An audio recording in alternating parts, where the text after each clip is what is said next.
मैं धन्यवाद दूंगा महानिदेशक महोदया का और आदरणीय अध्यक्ष जी का कि उन लोगों ने हमारी बात रखने के साथ साथ मुझे भी इसके लिए बोलने के लिए मौका दिया और लगभग 7 से 8 मिनट तक हमने बिंदुवार अपनी समस्याओं को रखा। जो हमने अलग से एक मांगपत्र तैयार किया था, उस मांगपत्र में संयुक्त मोर्चे के साथ साथ अलग से एक मांगपत्र हमने दिया है।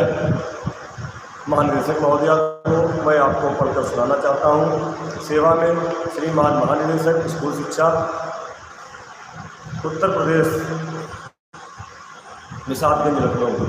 विषय शिक्षा मित्रों की समस्याओं का समाधान कराने के संबंध में महोदय सादर निवेदन के साथ अवगत कराना है कि उत्तर प्रदेश के प्राथमिक विद्यालयों में विगत 23 वर्षों से शिक्षण कार्य कर रहे शिक्षा मित्र जो कि स्नातक BTC उत्तीर्ण हैं और 3 वर्ष तक सहायक अध्यापक के पद पर कार्य कर चुके हैं।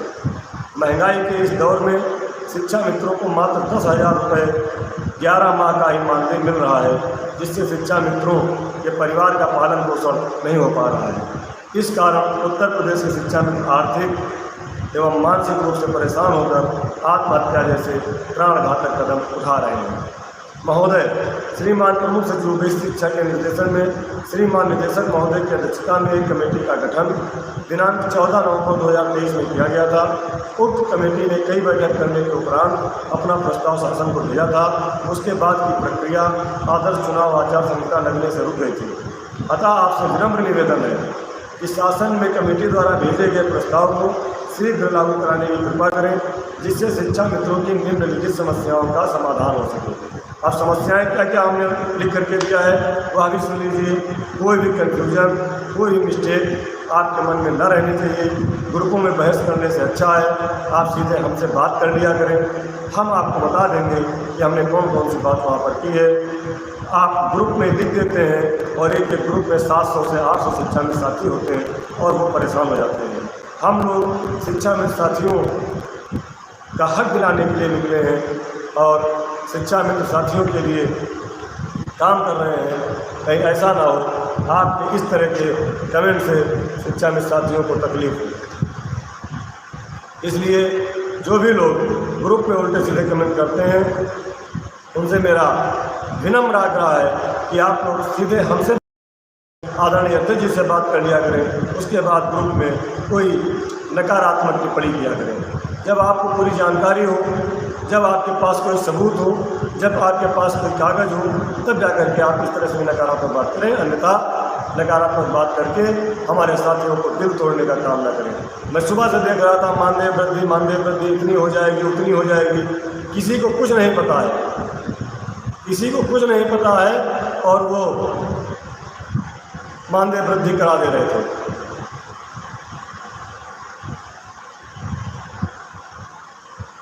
इसलिए है कि अपने शिक्षा में साथियों का उत्साहवर्धन करने के अतिरिक्त उनको उत्साह से नीचे मत करिए।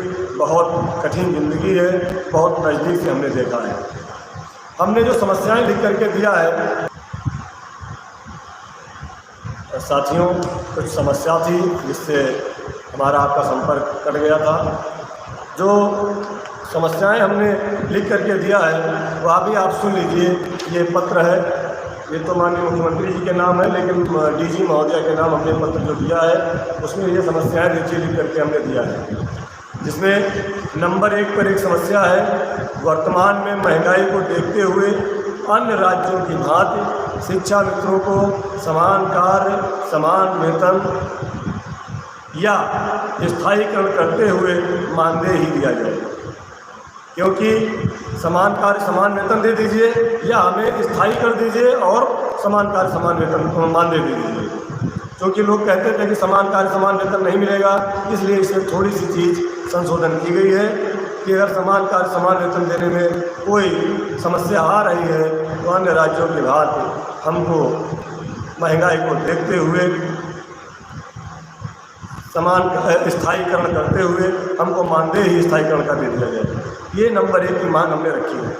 नंबर 2 पे मूल विद्यालय से वंचित शिक्षा मित्रों को पुनः मूल विद्यालय आबलिक इसमें ऑप्शन हमने दिया है उनकी ग्राम पंचायत के अन्य विद्यालय में समायोजित करने की अनुमति प्रदान करें। यदि हमारा कोई पुरुष साथी अपने मूल विद्यालय जाना चाहता है और वहाँ पर हमारी महिला बहन अपने ससुराल आ चुकी है और वहाँ पर शिक्षा मित्र का पद खाली नहीं है, तो उस ग्राम पंचायत के दूसरे विद्यालय में शिक्षा मित्र साथी को जाने के लिए ऑप्शन देने की कृपा करें। यह बिंदु हमने इस पर रखा है। तीसरा है, महिला शिक्षा मित्रों को विवाहोपरांत उनकी ससुराल के जनपद में समायोजित किया जाए। हमारी जो महिला बहनें हैं अपनी ससुराल की ग्राम पंचायत, न्याय पंचायत, ब्लॉक या उस जिले में जहां भी उनको आसानी से जगह मिल जाए उनको समायोजित किया जाए। ये हमारी तीसरी मांग है।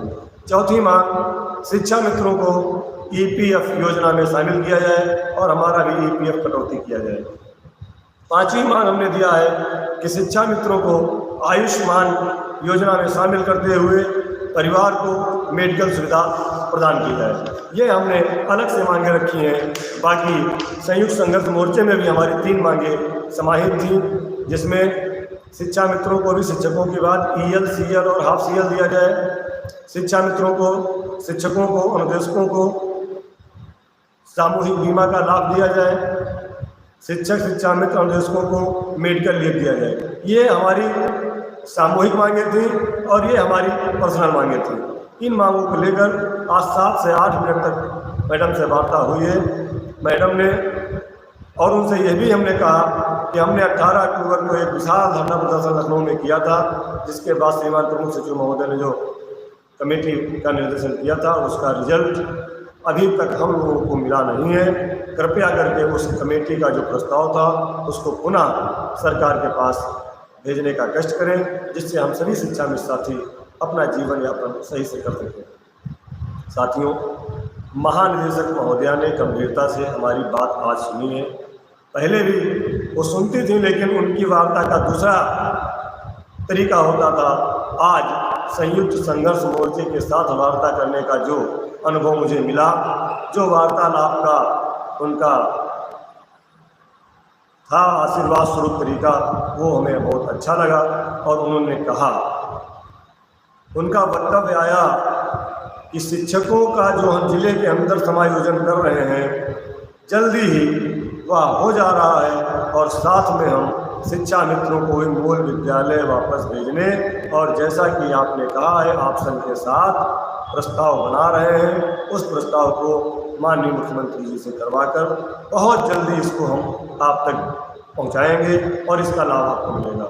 इसके लिए हम महानिदेशक महोदया को धन्यवाद देंगे, जो बहुत दिनों से मामला चल रहा था मूल विद्यालय ऑप्शन सहित दिया जाए, उसका बहुत जल्दी पटाक्षेप होने वाला है। मुझे उम्मीद है कि हमारे जो साथी अलग अलग विद्यालयों में दूर दूर हैं, अपने घर से 70-80 किलोमीटर दूर हमारी जो बहनें हैं वह अपने नज़दीक के विद्यालय में पहुंचेंगी, ये हमें पूरा विश्वास है।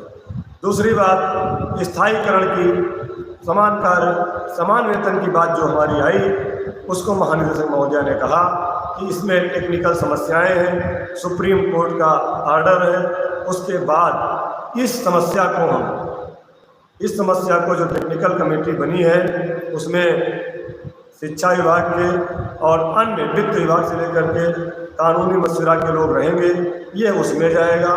तब तक के लिए, जब तक इस कमेटी की वार्ता होगी और कुछ होगा, तब तक के लिए हम प्रयास करेंगे कि आपके जीवन यापन और महंगाई को देखते हुए एक उचित मानदेय बढ़ोतरी का प्रस्ताव हम सरकार को भेजेंगे। या उन्होंने आज हमें आश्वस्त किया है कि हमारी दोनों चीज़ों को उन्होंने लिया है। एक तो समान कार्य समान वेतन या स्थायीकरण को टेक्निकल कमेटी में रखेंगे, दूसरा तब तक के लिए हमारे महंगाई को देखते हुए हमारे परिवार के जीवन यापन करने के लिए मानदेय में समुचित बढ़ोतरी का प्रस्ताव सरकार को भेजने के लिए उन्होंने कहा है। और जो आयुष्मान कार्ड योजना की बात है, उन्होंने हमें आश्वस्त किया है कि केंद्र सरकार की योजना है, पैब की मीटिंग होने वाली है। इसी मीटिंग में हम शिक्षा मित्र साथियों, इसी मीटिंग में हम शिक्षा मित्र और अनुदेशकों को हम आयुष्मान योजना में शामिल कराने का प्रयास करेंगे। और उस बात पर हमारे शिक्षक प्रतिनिधियों ने भी मेडिकल सुविधा और कैशलेस बीमा योजना लागू ना होने तक उन्होंने भी कहा कि हमको भी आयुष्मान योजना से लाभान्वित किया जाए। मैम ने कहा ठीक है, हम प्रयास करेंगे, केंद्र के अधिकारियों से बात करेंगे, आपकी ये सारी चीज़ें आपको ज़रूर मिलनी चाहिए और इसके लिए हम जल्द ही अगली बैठक में ये सब प्रस्ताव शासन और सरकार तक भेजेंगे।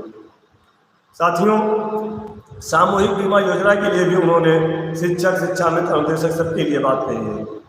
और जो हमारी मुख्य मांग स्थायीकरण की थी उसको हमने बताया आपको, हमारी मांग वही है।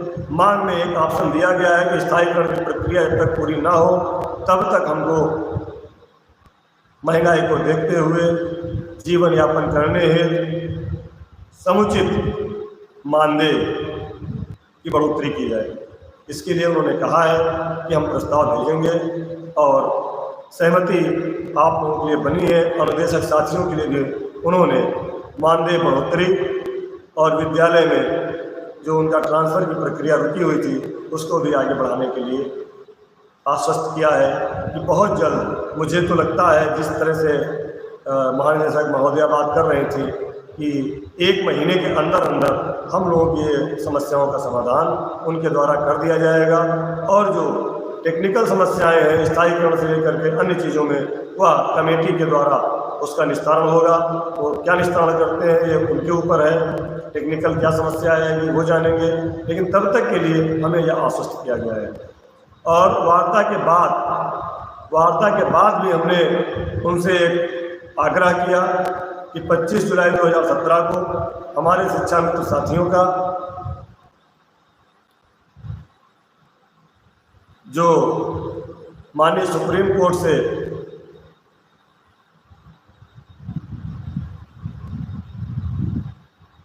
एक निर्णय आया था, हमारे साथियों के साथ हमारे साथ अन्याय हुआ था, प्रत्येक वर्ष हम उसको शहीद दिवस और श्रद्धांजलि समारोह के उसमें मनाते हैं। वह कार्यक्रम हमारा सभी जिला मुख्यालयों पर होगा।